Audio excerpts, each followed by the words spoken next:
The horse came back from the desert carrying a widow dressed in black, and the wealthy rancher who owned it nearly dropped the whiskey glass from his hand because that horse had been missing for 8 months and every man who searched for it had either quit, lied, or disappeared into the Arizona dust.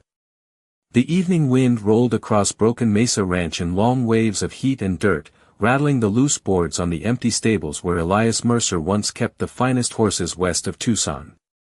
There had been a time when army officers traveled 200 miles just to buy one of his stallions. Men used to speak the Mercer name with respect. Now they lowered their voices when they passed through town, speaking about stolen horses and bad luck like both things carried disease. Elias stood alone on the porch with one hand resting against the weathered rail, watching the last orange light bleed across the desert floor.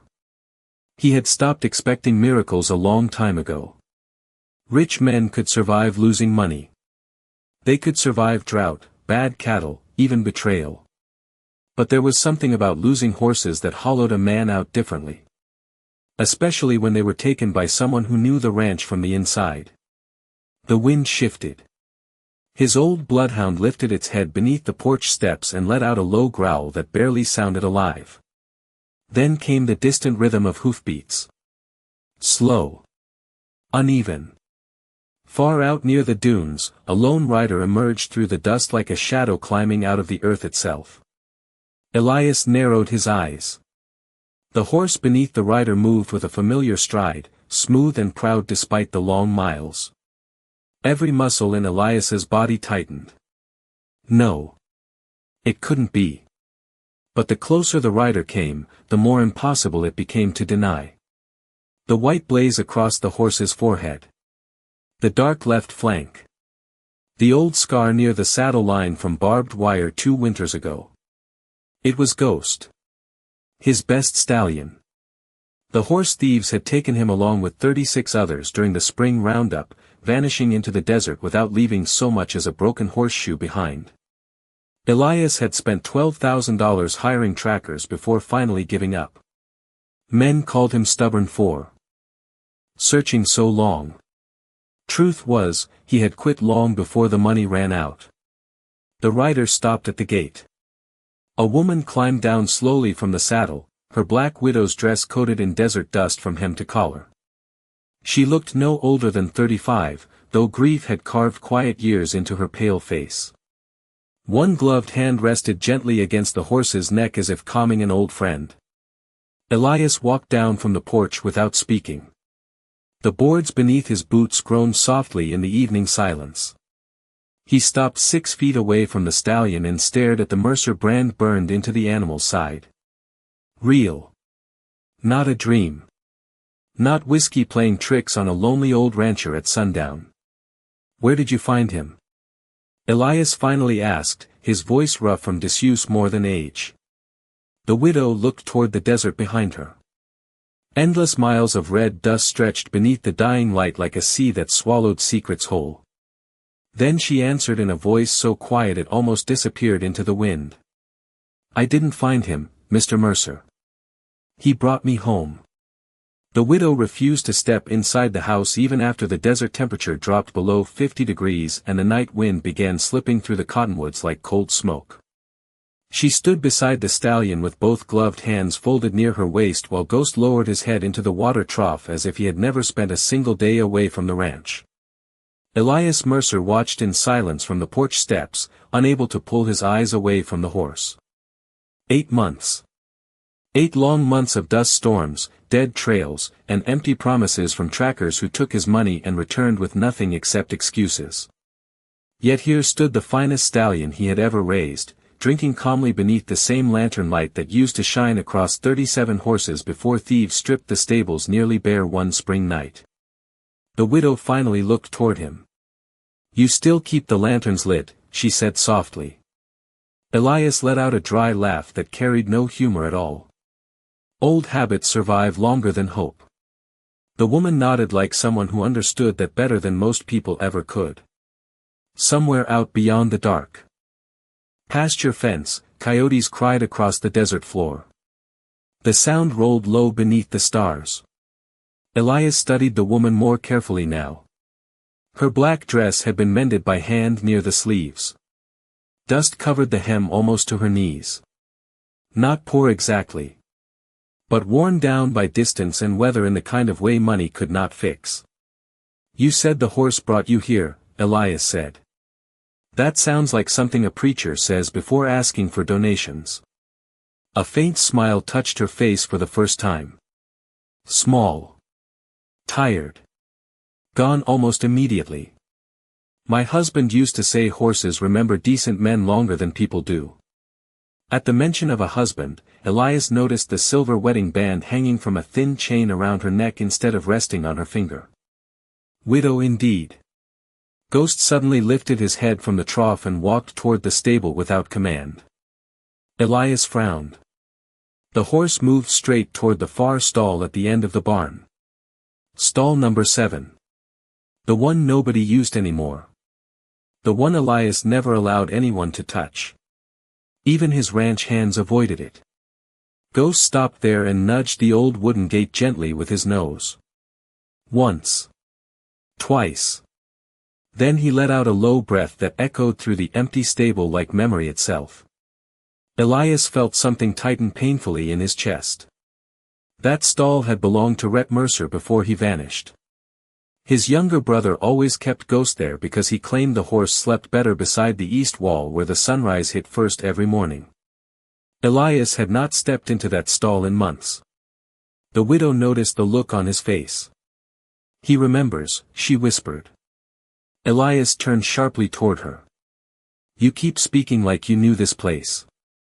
The desert wind stirred her dark hair across one side of her face, but she did not answer immediately.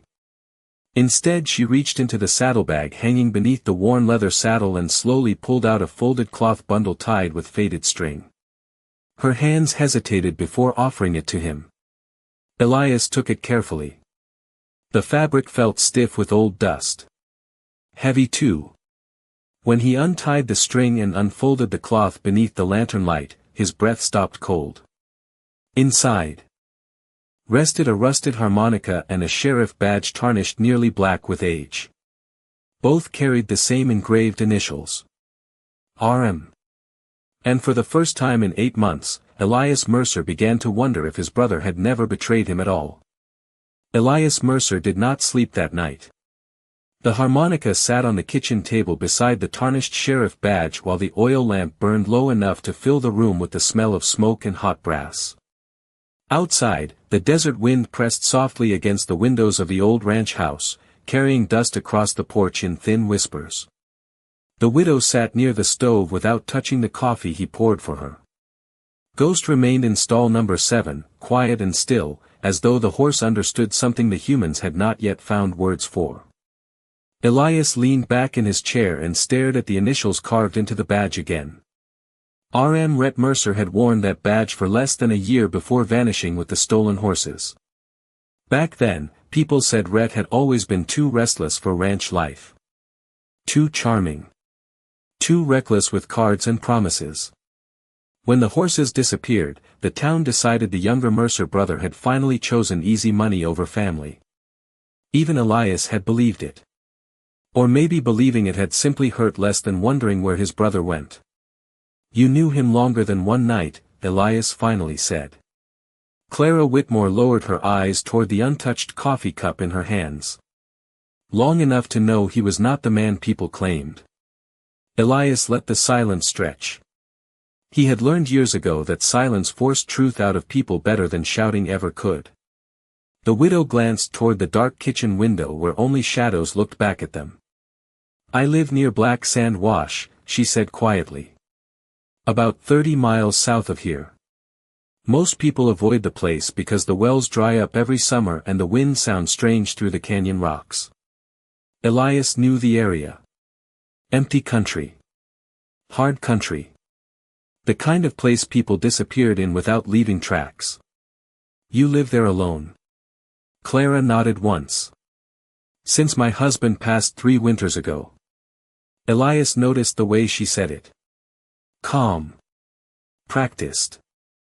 Like grief had settled into her bones long enough ago to become part of her breathing. The old clock near the fireplace ticked softly while coyotes cried somewhere far beyond the pasture fence. Then Clara reached slowly into the pocket of her coat and pulled out something small wrapped in faded cloth. Her fingers lingered on it for half a second before placing it beside the harmonica. Elias unfolded the fabric carefully. Inside rested a silver pocket watch scratched deeply along one edge.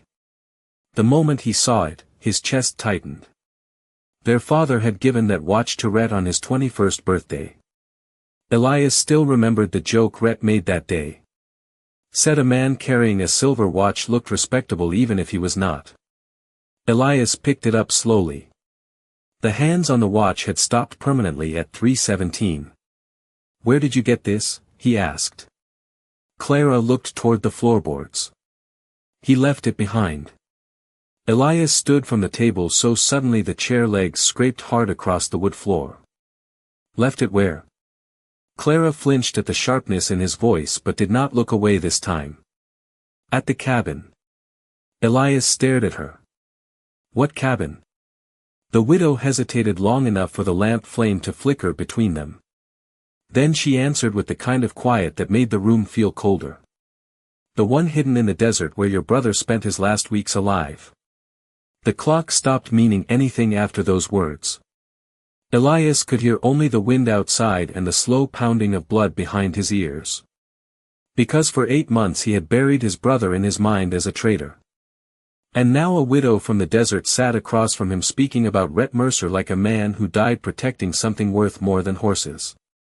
Morning arrived slowly over Broken Mesa Ranch, pale sunlight spilling across the empty corrals and weathered fence posts like a world uncertain whether it wanted to wake at all. Elias Mercer had not slept for more than an hour. The sheriff badge still rested on the kitchen table beside the cold coffee and burned-down lamp wick while Ghost stood quietly in stall number 7, occasionally stamping against the straw as though waiting for someone who would never walk through the stable doors again. Clara Whitmore stepped onto the porch just after sunrise with her black coat pulled tight against the morning chill. The desert had left dust in the seams of her clothing and tiredness beneath her eyes, but there was something steady about her too. The kind of steadiness people only carried after surviving years they never expected to endure. Elias sat in a wooden chair near the porch rail holding Rhett's silver watch in one hand. He had opened and closed it so many times during the night that the hinge now squeaked softly each time the lid moved. "You should eat something," Clara said quietly. Elias barely looked at her. "You said there was a cabin." Clara nodded once. "About 4 hours south through Black Sand, Washington." Elias stared toward the horizon where the desert stretched wide and endless beneath the pale sky. "Why did he never come home?" The widow lowered her gaze. "Because he believed someone wanted him dead before he could tell the truth." Those words settled heavily between them. Elias finally stood from the chair and slipped the watch carefully into his coat pocket. His jaw tightened the way it always did when old anger mixed with guilt. "You are telling me my brother spent months hiding in the desert while this town called him a thief?" Clara looked toward the stable. "Your brother cared more about protecting those horses than protecting his own name." Elias let out a bitter breath through his nose. "That sounds exactly like Rhett." For a moment neither spoke. Wind rolled softly through the dry grass beyond the porch while somewhere near the well pump a loose chain tapped gently against wood. Then Ghost suddenly lifted his head inside the stable and gave a sharp restless snort. Elias turned instinctively. The stallion pawed once at the ground before nudging the old saddle hanging beside the stall wall. Elias walked slowly into the stable with Clara following behind him. Dust drifted through thin beams of morning sunlight cutting between the barn boards. Ghost pressed his nose toward the saddle again. Elias frowned. It was not the saddle Ghost used before the theft. This one belonged to Rhett. Old leather. Darkened from years of sweat and desert heat. Elias pulled it carefully from the wall and turned it over in his hands. Something small and hard shifted beneath the worn underside lining.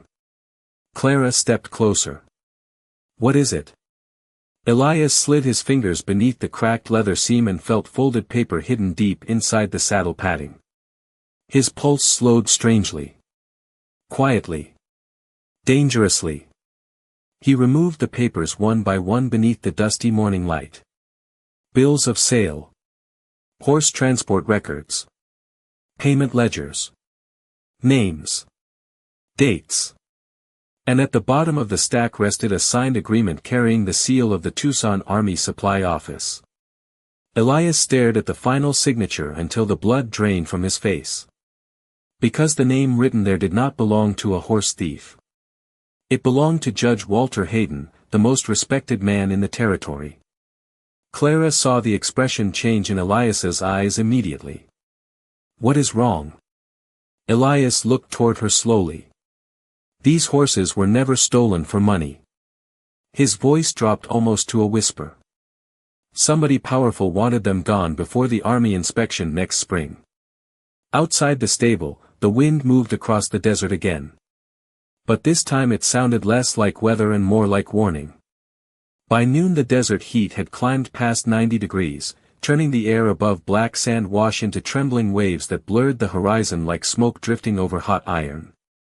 Elias Mercer rode beside Clara Whitmore without speaking much, Ghost moving steadily beneath him while Clara's smaller bay mare struggled through the loose sand and jagged stone trails cutting between the dry canyon walls. The farther south they traveled, the quieter the world became. No ranch fences. No telegraph poles. No wagon tracks. Only wind and endless red rock stretching beneath the hard white Arizona sun. Elias kept thinking about the ledgers hidden inside Rhett's saddle. Judge Walter Hayden was not merely respected in Tucson territory. He practically owned half the railroad contracts between Tucson and Prescott. Men removed their hats when Hayden walked into a room. Sheriffs listened when he spoke. If his name truly connected to the stolen horses, then Rhett had uncovered something dangerous enough to bury a man alive beneath silence alone. Clara finally broke the quiet as they passed through a narrow canyon where the shadows cooled the air by nearly 10 degrees. Rhett knew people would not believe him, she said softly. Elias kept his eyes ahead. "Why not come to me?" Clara looked down at her reins. Because he thought somebody close to the ranch was feeding information to the wrong people. Elias felt his jaw tighten again. The thought had crossed his mind before during those first weeks after the theft. Too many gates left unlocked. Too many trails covered too cleanly. But suspicion had eventually turned into exhaustion. It always did. The canyon opened suddenly into a dry basin surrounded by black volcanic stone. Clara slowed her horse near a cluster of weather-beaten cottonwood standing alone beside a narrow creek bed where only a thin ribbon of muddy water remained. Then Elias saw it. A small cabin tucked beneath the cliffside, half hidden behind drifting sand and scrub brush. Quiet. Forgotten. Like the desert itself had tried to swallow it whole. Ghost stopped walking before they even reached the porch. The stallion lifted his head sharply and stared toward the cabin door. Elias slid slowly from the saddle. Dust rose around his boots as he approached. Every board in the old place looked sun-bleached and cracked from years of heat, but something about it felt strangely cared for. A broom leaned beside the porch. Fresh water sat in a metal bucket near the steps. Somebody still came here. Clara remained near the horses while Elias pushed open the cabin door carefully. The smell inside hit him first. Old cedar wood. Dust. Coffee grounds. Leather. The room was small enough to cross in 6 steps, but nearly every inch carried traces of Rhett Mercer. A folded wool blanket rested across the narrow bed beside a sheriff coat hanging neatly on a wall hook. Horse brushes sat lined carefully along a shelf beneath the window. A tin cup rested upside down beside an old coffee pot blackened from hundreds of campfires. Elias moved deeper into the room slowly, like a man walking through a memory he no longer trusted himself to hold. Then he saw the photograph. It rested beside the bed beneath a layer of dust. Elias picked it up carefully. The picture showed Rhett standing beside Clara and a young boy no older than 10. Rhett wore the same crooked half-smile he had carried since childhood, one hand resting on the boy's shoulder while Ghost stood behind them in the sunlight. Elias stared at the photograph without blinking. "When was this taken?" he asked quietly. Clara appeared in the doorway behind him. "About 3 weeks before he died." Elias swallowed hard. The room suddenly felt too small for breathing. Because the man in that photograph did not look like a fugitive hiding from justice.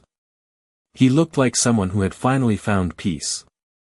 The desert cooled fast after sundown, and by the time darkness settled over the canyon basin, the temperature had dropped nearly 30 degrees.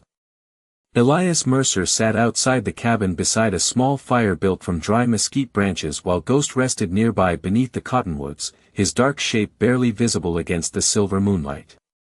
Clara Whitmore moved quietly inside the cabin preparing coffee, and somewhere beyond the rocks a lonely owl called into the night like a voice searching for an answer that never came back. Elias stared into the flames with Rhett's photograph resting in his hands.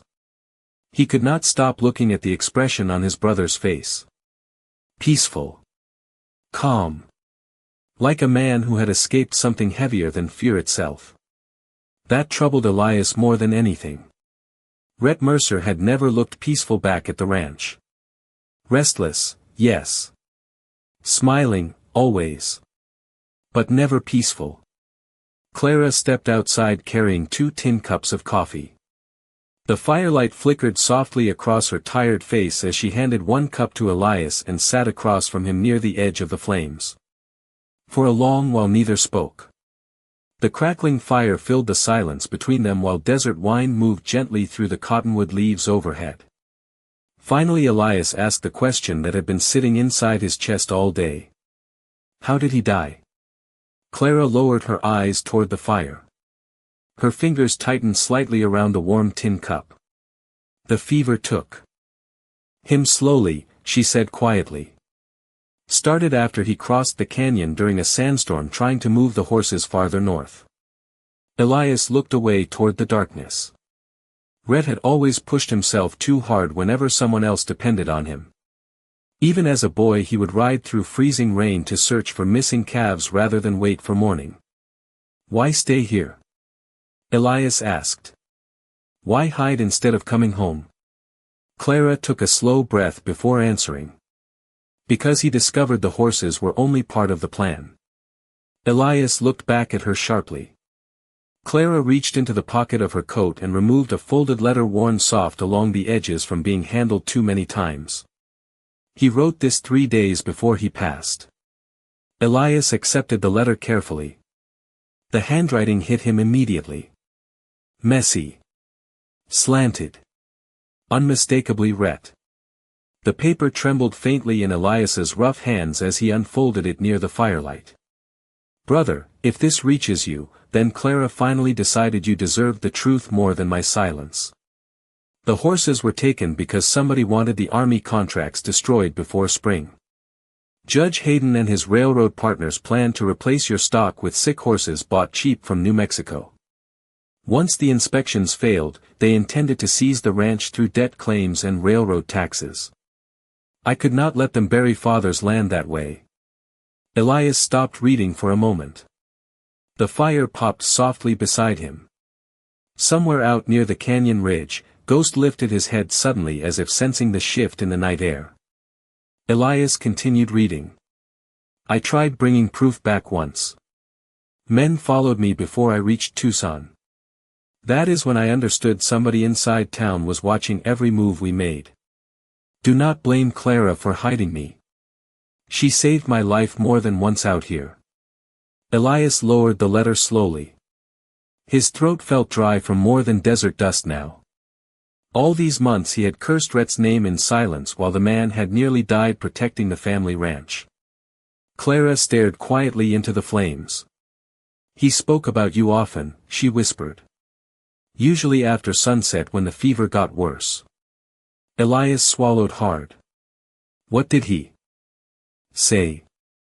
Clara gave a faint sad smile. That you stopped laughing after your wife passed away. And that somebody needed to remind you how. The wind moved through the canyon again then, soft and cold beneath the moonlight. Elias looked down at Rhett's letter resting in his hands while the firelight danced across the faded ink. For the first time in years, the old rancher felt something inside him beginning to crack open. Not anger. Not grief. Something quieter than both. Regret. The next morning arrived under a blanket of gray clouds drifting low across the desert hills, rare enough in Arizona that the air itself felt different. Cooler. Heavier. Elias Mercer stood alone outside the cabin watching Ghost drink from the narrow creek while Clara's young son carried firewood toward the porch with both arms wrapped tightly around the stack. The boy could not have been older than 11. Thin shoulders. Dust on his boots. Serious eyes that watched the world too carefully for someone his age. Elias had noticed him only briefly the night before, quiet as a shadow near the back room while Clara spoke beside the fire. Now the boy paused near the porch and glanced toward Elias. "Mr. Mercer?" Elias turned slightly. "Yes." The boy shifted awkwardly beneath the weight of the wood. "Mama says you own the biggest ranch north of Tucson." Elias looked back toward the creek. "Used to." The boy seemed to think about that answer longer than most grown men would have.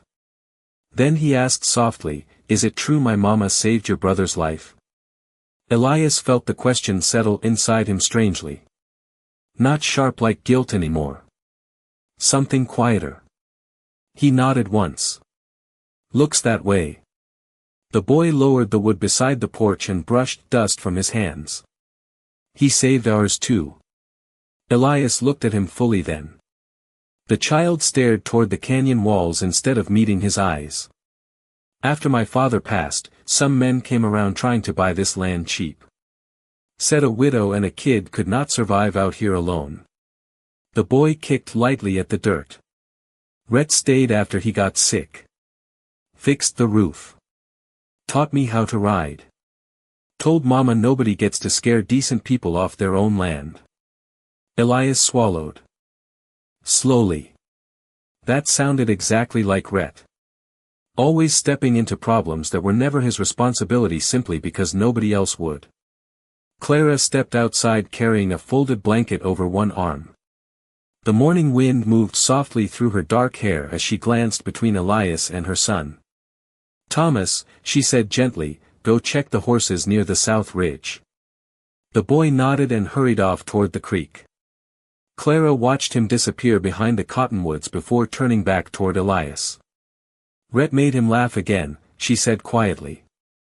"After his father died, Thomas barely spoke for nearly a year." Elias looked down at the dusty ground beneath his boots. "Rhett always had that effect on people." Clara studied him carefully for a moment. "Not on you." A faint bitter smile crossed Elias's face. "My brother and I spent most of our lives arguing." Clara stepped closer to the porch rail. "He told me about the last fight you had." Elias went still. The wind carried the smell of rain through the canyon. Rare. Distant. "What did he say?" Clara folded the blanket tighter against her chest. "That you blamed him for selling horses too cheaply after your wife passed away. And he blamed you for turning grief into silence." Elias looked away immediately. "Because it was true. After Abigail died from pneumonia 6 years earlier, Broken Mesa Ranch had changed. The laughter disappeared first. Then the music Rhett used to play on that old harmonica at night beside the stables. Eventually even the brothers stopped speaking unless ranch business forced it. The last thing I said to him," Elias admitted quietly, "was that I did not trust him anymore." Clara's eyes softened sadly. "And the last thing Rhett said before he died," she stopped herself for a moment as though the memory still hurt to carry. Then she continued softly. "He said if you ever came looking for the truth, I should make certain you forgave yourself before it was too late." Elias felt the weight of those words settle heavier than the desert sky above them. Because somewhere between losing his wife, losing the horses, and losing his brother, he had become a man who stopped believing good things could return. Once they were gone forever. And now the desert itself seemed determined to prove him wrong. Rain arrived just before dusk, soft at first, tapping against the cabin roof in scattered drops before turning steady enough to darken the desert sand around Black Sand. Washington Elias Mercer stood beneath the porch overhang watching the storm roll through the canyon while Ghost shifted restlessly near the cottonwoods below.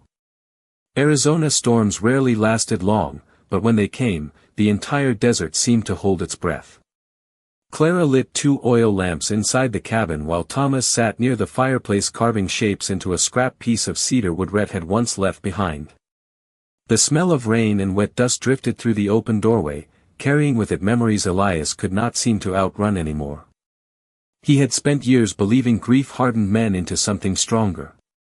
But sitting beside Rhett's old coat and listening to the storm settle over the canyon, he began realizing grief often just turned men lonely instead. Clara unfolded fresh blankets near the fire. "The creek will rise tonight," she said quietly. "Nobody comes through this canyon when it rains." Elias nodded absently, still staring toward the dark desert beyond the porch rail. Then Ghost suddenly jerked his head upward and let out a sharp warning snort. Elias turned immediately. Hoofbeats. Faint. Somewhere beyond the rain. Clara heard them too. Her face lost color almost instantly. Thomas looked up from beside the fire. "Mama?" Elias stepped off the porch slowly, one hand resting near the revolver at his side though he did not draw it. 3 riders emerged through the rain near the canyon entrance, their silhouettes barely visible beneath dark coats and wide hats. They did not approach quickly. They simply stopped at the ridge overlooking the cabin like men making certain something still existed where they had left it. Elias felt the old ranch instinct return at once. "Watch first. Speak later." One of the riders pointed toward the cabin. Another leaned slightly forward in the saddle as if studying the porch beneath the rain. Clara appeared beside Elias gripping the edge of her coat tightly. "They found us," she whispered. Elias did not take his eyes off the ridge. "Who are they?" Clara swallowed hard. "Men who worked for Hayden." The riders remained motionless for several long seconds while rain drummed softly against the canyon rocks. Then, just as suddenly as they appeared, the men turned their horses and disappeared back into the storm without saying a single word. Thomas stepped cautiously onto the porch after they vanished. "Were they looking for us?" Clara did not answer immediately. Elias could hear fear in the silence she left behind. Real fear. Not the kind born from imagination. The kind earned slowly over many months of watching shadows too carefully. Elias finally looked toward her. "How long have they known about this cabin?" Clara lowered her eyes. "Since the week after Rhett died." Elias stared at her. "And you stayed anyway?" Clara looked toward Thomas standing near the doorway. "This is the only home my son remembers." Rainwater dripped steadily from the porch roof while thunder rolled somewhere far beyond the canyon walls. Elias understood then why Rhett had remained hidden instead of running farther west. It was never only about horses or contracts or stolen money. Rhett had stayed because somebody needed protecting. And now those same shadows had returned to finish whatever silence they thought the desert still owed them. Elias slowly removed Rhett's folded letter from inside his coat pocket and stared again at the final line written near the bottom in fading ink. "If anything happens to me, protect Clara and the boy before you protect the ranch." The old rancher folded the paper carefully and slipped it back into his pocket while rain soaked the dark earth around the cabin. Then he looked toward the canyon entrance where the riders had vanished and spoke words he had not believed in for a very long time. "Nobody is running anymore." The storm passed before sunrise, leaving the desert washed clean beneath a pale silver sky that stretched endlessly over the canyon country. Water dripped from the cottonwood branches beside the creek while cool wind carried the smell of wet earth through Black Sand. Washington Elias Mercer stood outside the cabin, tightening Ghost's saddle straps in silence. He had made his decision sometime during the darkest part of the night while listening to rain strike the roof above Rhett's old sheriff coat hanging near the fire. Some truths became too heavy to leave buried. Clara stepped onto the porch holding a folded map worn soft along the edges. Her face looked tired from lack of sleep, but there was resignation in her eyes now too. The kind people carried when hiding finally became harder than remembering. "You still want to see it?" she asked quietly. Elias nodded once. Clara handed him the map. A small trail had been marked through the canyon toward the eastern ridge beyond the creek basin. No words. No labels. Just a narrow line disappearing deeper into the desert. "Rhett asked me never to bring anyone there," she whispered. "Not unless they came searching for the truth instead of revenge." Elias folded the map carefully and slipped it into his coat pocket. "I stopped searching for revenge a long time ago." They rode east just after sunrise. Thomas remained behind at the cabin watching silently from the porch while Ghost led the way through narrow rock passages barely wide enough for a horse to pass. The farther they traveled, the quieter the canyon became. Even the wind seemed softer there. Like the desert respected certain places enough to leave them alone. After nearly an hour, Clara finally slowed near a ridge overlooking a dry valley covered in sagebrush and scattered stone. She pointed toward a lone cottonwood tree growing crooked from the earth below. "There." Elias climbed down from Ghost slowly.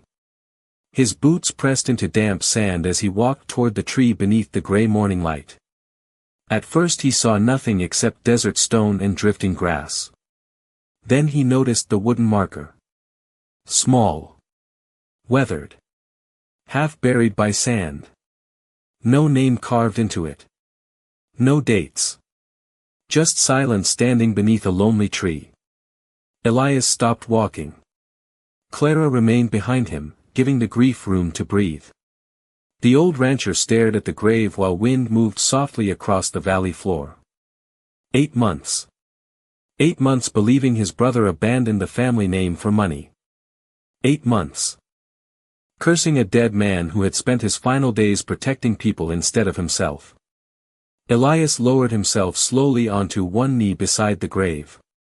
His rough hand brushed dust from the top of the weathered marker while Ghost stood quietly several yards away with lowered head. "You stubborn fool," Elias whispered. His voice broke slightly against the empty desert air. "You should have come home." The wind answered with silence. Clara approached carefully after a long while and placed something small beside the grave marker. Rhett's harmonica. The old silver edges caught faint sunlight beneath the clouds. "He played this the night before he passed," she said softly. Thomas fell asleep listening to it. Elias stared down at the harmonica without speaking. Then he noticed something else resting partly hidden beneath the sand near the grave. A leather satchel. Old. Cracked from weather. Elias picked it up slowly and opened the flap. Inside rested several official railroad documents stamped with Hayden's seal along with one final envelope carrying Elias Mercer's name written clearly across the front in Rhett's handwriting. Elias felt his chest tighten again as he opened the letter beneath the lonely cottonwood tree. "Brother, if you are reading this, then the truth finally reached you. But there is one thing Clara does not know. Somebody inside Tucson helped Hayden watch our ranch from the beginning. And the man carrying information was closer to us than either of us ever imagined." The ride back from the grave felt longer than the journey out, as though the desert itself understood that Elias Mercer was no longer returning as the same man who had entered Black Sand Wash 2 days earlier. Gray clouds drifted low across the Arizona sky while cold wind rolled through the canyon carrying the smell of wet sage and distant rain. Clara rode quietly beside him without asking what Rhett's final letter had said. Some truths announced themselves through silence long before words ever touched them. Elias kept the folded paper tucked deep inside his coat pocket near his heart. Somebody close to the ranch had betrayed them. Not rumor. Not suspicion. Rhett had known it before he died. By late afternoon the cabin finally appeared beneath the canyon ridge, smoke rising gently from the chimney while Thomas fed wood into the outdoor fire pit near the creek. The boys spotted them first and waved before hurrying toward Ghost with the eager energy only children still carried honestly. "You were gone forever," Thomas said breathlessly as Elias climbed down from the saddle. Elias managed the faintest smile. Felt that way. Then Ghost suddenly lifted his head sharply toward the northern ridge. Elias noticed it immediately. Horses. Multiple. Not hidden this time. Clara turned toward the sound as color slowly drained from her face again. 4 riders emerged through the canyon entrance beneath the pale evening light. Elias recognized the man in front before the horses even stopped moving. Sheriff Dalton Reeves. Tall. Broad-shouldered. Gray mustache trimmed neatly beneath cold eyes that never revealed much of anything. He had served Tucson Territory nearly 20 years and once shared whiskey with Elias every Saturday evening back when life still felt ordinary. Reeves removed his hat slowly as the riders approached the cabin. "Elias," he called out calmly. "Been hearing strange stories around town." Elias remained standing beside Ghost without moving closer. Funny thing about stories. Truth usually arrives last. The sheriff glanced briefly toward Clara and Thomas before returning his attention to Elias. "Judge Hayden says you disappeared from the ranch carrying stolen railroad documents." Clara lowered her eyes immediately. Elias noticed. Fear again. Old fear. The kind built from surviving powerful men too long. Sheriff Reeves stepped down from his horse carefully. "You know I have to ask for the papers." Elias studied him silently. Then something small clicked into place inside his mind. A memory. Years earlier, Reeves had personally recommended several ranch hands during spring roundup season. One of those men disappeared the same week as the horse thefts. Another memory followed immediately after. Rhett arguing loudly with the sheriff outside the Tucson saloon nearly a month before vanishing. At the time Elias assumed his brother had simply been drinking too much again. But now the pieces shifted differently. Slower. Darker. Rhett knew, did he not? Elias asked quietly. Sheriff Reeves did not answer right away.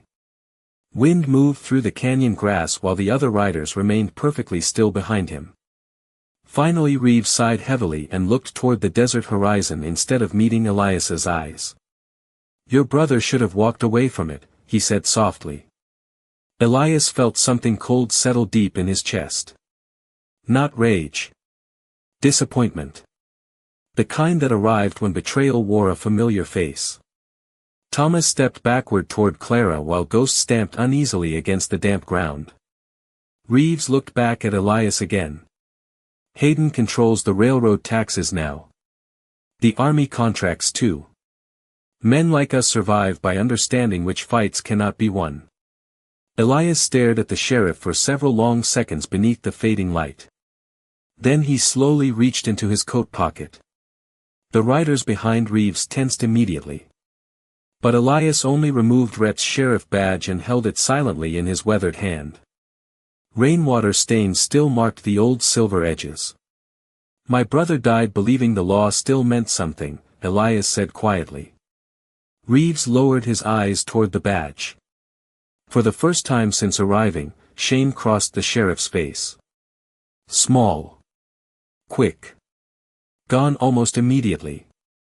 Then Elias spoke the words Rhett never lived long enough to say himself.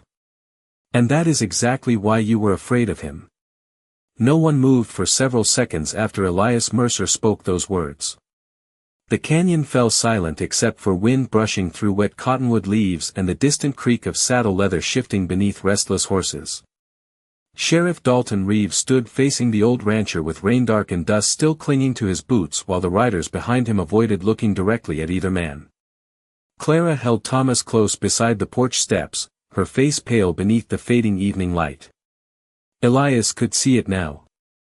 The shame in Reeves's eyes. Not fear. Not anger. Shame buried beneath too many years of compromise and silence. The sheriff removed his gloves slowly, buying himself time he no longer had. "You think.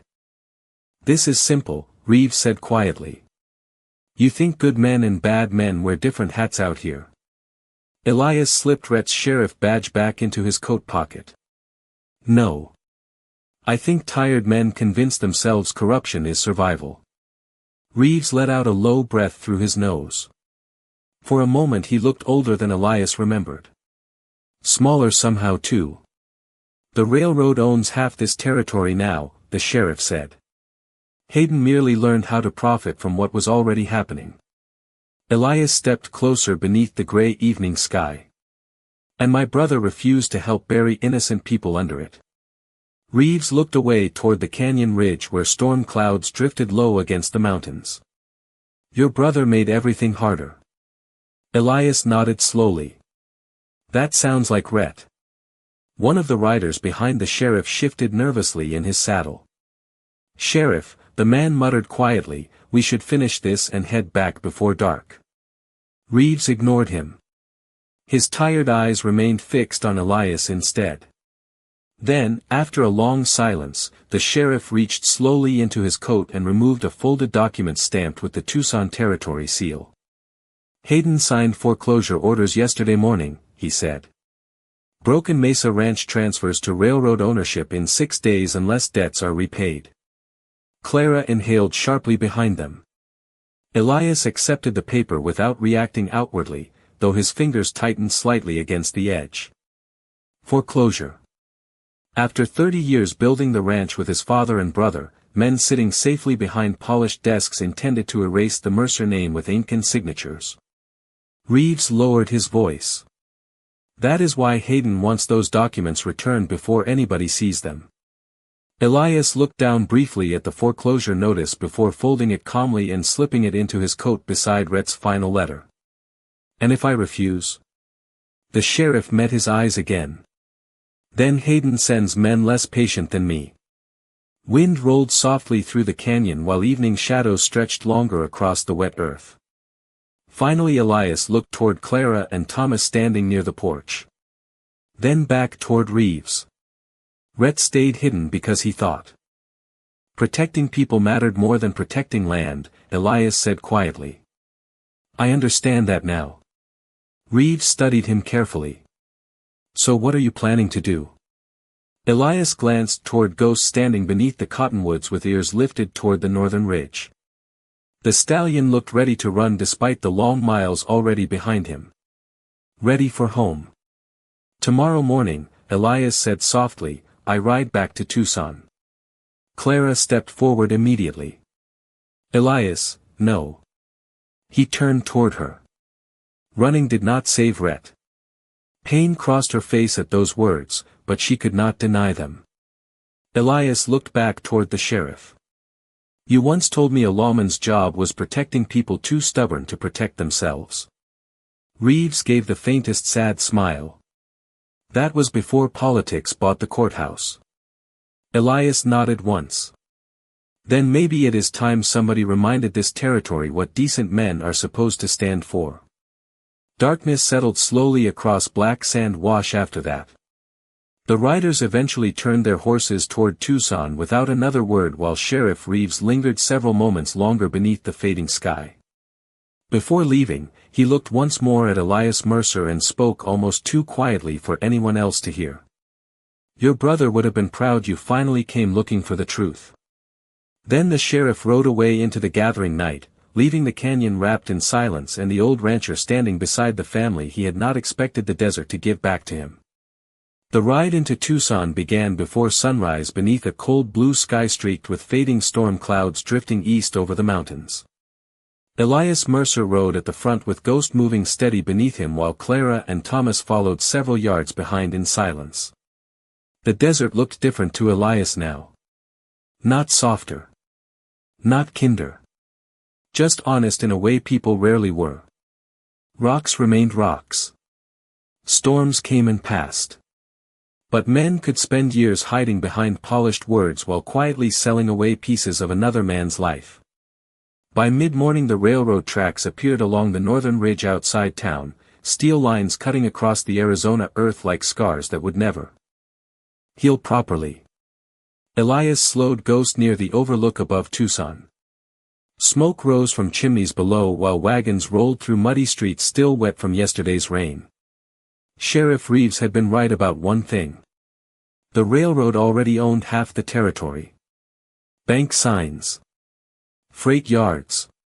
New construction spreading farther every month.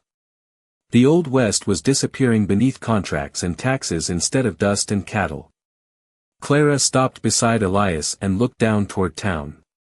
"Once we ride in," she said quietly, "there is no hiding anymore." Elias kept his eyes forward. Rhett already paid the price for hiding. Thomas rode silently between them, clutching the saddle horn with both hands. The boy looked nervous but determined too. Elias recognized that expression. Rhett used to wear it before every bad decision he somehow turned into the right one later. They entered Tucson just before noon. Heads turned almost immediately along Main Street. People remembered Elias Mercer. Some with respect. Some with pity after the horse thefts nearly destroyed Broken Mesa Ranch. But nobody expected to see him riding beside a widow dressed in black with a child following close behind. The closer they came to the courthouse square, the quieter the street became.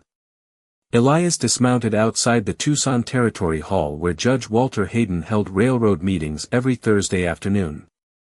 Two deputies stood near the entrance beneath the wooden awning, but neither moved to stop him. One recognized the old rancher instantly and lowered his eyes. Clara stepped down from her horse slowly. "You still have time to walk away," she whispered. Elias looked toward the courthouse doors. Tall oak. Brass handles polished bright enough to reflect sunlight. Expensive doors built by men who never touched dirt with their hands anymore. "No," Elias said softly. "What I have now is finally a reason not to." Inside, voices echoed through the meeting hall. Railroad officials sat around long oak tables covered in maps and contract papers while Judge Hayden stood near the front speaking calmly about expansion routes west of Tucson. He looked exactly the same as Elias remembered. Clean gray suit. Silver. Pocket watch.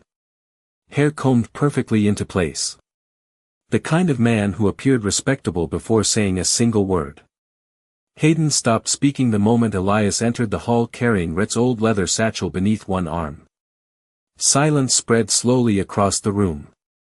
Sheriff Reeves stood near the far wall watching carefully, his expression unreadable beneath tired eyes. Hayden recovered first. "Mr. Mercer," the judge said smoothly, "I heard unfortunate rumors about your recent disappearance." Elias walked calmly toward the center table without removing his hat. "Funny thing about rumors," he replied quietly. "Truth usually catches them eventually." Several railroad men shifted uneasily in their chairs as Elias placed the satchel heavily onto the polished oak table. Clara remained near the doorway beside Thomas while sunlight spilled across the courtroom floor behind them. Hayden's polite smile tightened slightly when Elias removed the ledgers, foreclosure papers, and railroad contracts one by one beneath the silent gaze of every man in the room. Then finally Elias placed Rhett's sheriff badge beside the documents. The silver star caught the sunlight sharply enough to make several men look away. "My brother died protecting this territory from men who sold honesty cheaper than cattle," Elias said quietly. Nobody interrupted him. Nobody even breathed loudly. Because in that moment the room no longer belonged to railroad money or political power. It belonged to the memory of a man they had all falsely buried as a thief. The meeting hall remained silent long after Elias Mercer finished speaking. Outside, wagon wheels rolled faintly through the muddy streets of Tucson while afternoon sunlight filtered through tall courthouse windows and stretched across the railroad maps scattered over the oak table. Judge Walter Hayden stood motionless near the center of the room, one hand resting lightly against the polished surface beside the exposed contracts and ledgers. The confidence that once filled his face had faded into something smaller now. Not fear exactly. Exposure. The kind wealthy men rarely survived with dignity. Sheriff Dalton Reeves stepped slowly away from the far wall and approached the table in silence. Every pair of eyes followed him. The old sheriff looked down first at Rhett's tarnished badge, then at the forged foreclosure papers carrying Hayden's signature. For several long seconds he said nothing at all. Finally Reeves removed his own sheriff star from his coat and placed it quietly beside Rhett's. The soft metallic sound echoed through the room harder than shouting ever could. "I spent too many years protecting power instead of people," Reeves said quietly. No one interrupted him. Hayden straightened sharply. "Careful, Sheriff." But Reeves looked tired now in a way truth often made men tired. "No," he answered softly. "That is exactly what I should have been years ago." Across the room, several railroad officials lowered their eyes while others quietly stepped away from Hayden as if distance alone might save them from guilt. Elias watched it happen without satisfaction. That surprised him most. Months earlier he would have wanted revenge badly enough to poison whatever remained of his soul. But standing there beside Clara and Thomas with Rhett's badge catching sunlight on the table, revenge suddenly felt smaller than the truth itself. Judge Hayden looked toward Elias one final time. "You think exposing this changes anything?" he asked coldly. "The railroad will still come west. Men like me will still control these towns." Elias rested one weathered hand against the old leather satchel. "Maybe," he said quietly. "But my brother does not die a thief anymore." Silence answered him again. And this time it sounded almost peaceful.